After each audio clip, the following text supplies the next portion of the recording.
Olá, alunos. Eu sou o professor Christian. Eu vou dar continuidade aqui às orientações do conteúdo do sétimo ano. Nesta semana, nós vamos trabalhar o PET complementar. Na semana passada, nós finalizamos o PET, a semana 1, 2, 3 e 4, né? E essa semana eu vou dar início ao PET complementar, lembrando que a nota de vocês é dividida em 60% do PET regular e 40% das atividades complementares que eu elaborei, a parte que vou explicar a partir dessa aula. Então nós vamos falar sobre a atividade avaliativa PET complementar. Lembrando que, para responder essas questões, pessoal, não precisa copiar as perguntas. Copie no caderno apenas as respostas. Não precisa colocar desenho nem nada. Depois que vocês responderem esse PET complementar, vocês tirem a foto e mandem para mim. Lembrando que coloquem um cabeçalho com o nome, a série de vocês e a turma que vocês pertencem, ok? Vamos lá. Eu vou falar sobre a semana 1 e 2 do PET regular. Então, vocês podem procurar no PET o conteúdo estudado para resolver essas questões que eu vou falar aqui, sobre a semana 1 e a semana 2. Na semana 1, pessoal, a gente falou sobre os conceitos de história, né? Que é necessário para a gente estudar a história e entender alguns conceitos. E aqui na questão número 1, pede para a gente montar um dicionário. Nesse dicionário, eu quero que vocês pesquisem o conceito de história, o que significa história. Falamos sobre as fontes, né? As fontes de pesquisa. Vocês irão falar sobre as fontes escritas. Quais são as fontes escritas?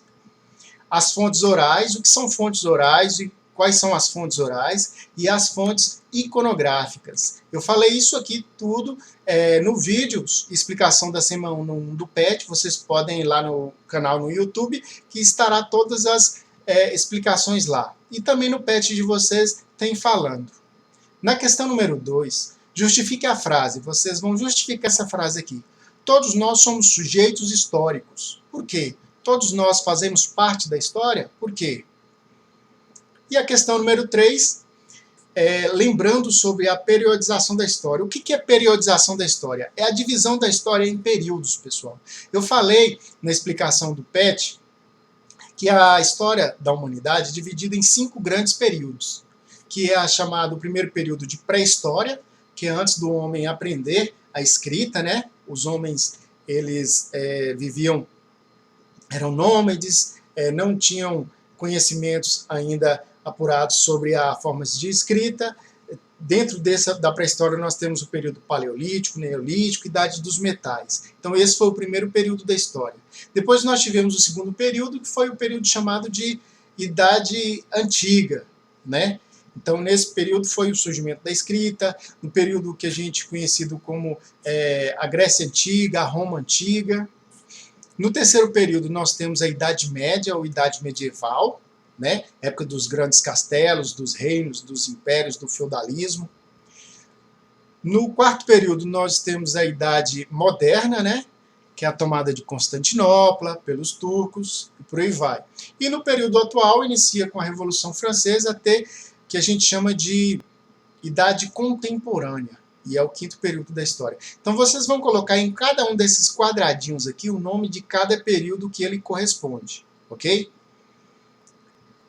A número 2, pessoal, a tirinha abaixo faz humor com duas das teorias mais conhecidas do surgimento dos seres vivos, né, que é a teoria criacionista e a teoria evolucionista. Então, vocês irão interpretar essa tirinha aqui e responder.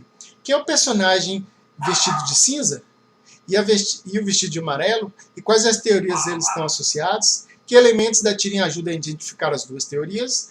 E a questão número 2, pessoal. Existem algumas teorias que explicam o povoamento do continente americano. Eu também expliquei sobre essas teorias, está lá no vídeo, está lá no canal do YouTube, vocês podem pesquisar lá na segunda semana que eu falei. Nós temos duas teorias, pessoal. Vamos lembrar que uma teoria, surgimento do homem na África, e ele foi povoando todo o planeta Terra até chegar no chamado Estreito de Bering, onde a era glacial congelou essa faixa de mar aqui, e eles puderam atravessar e povoar todo o continente americano. E a outra teoria, nós temos a teoria da Oceania, né? Que através de embarcações os homens saíram da Oceania povoando todo o continente, começando pela América do Sul. Então, Em qual continente é considerado provável o surgimento da espécie humana? Letra B. Explica as duas teorias que apontam para as rotas de povoamento humano escritas no mapa.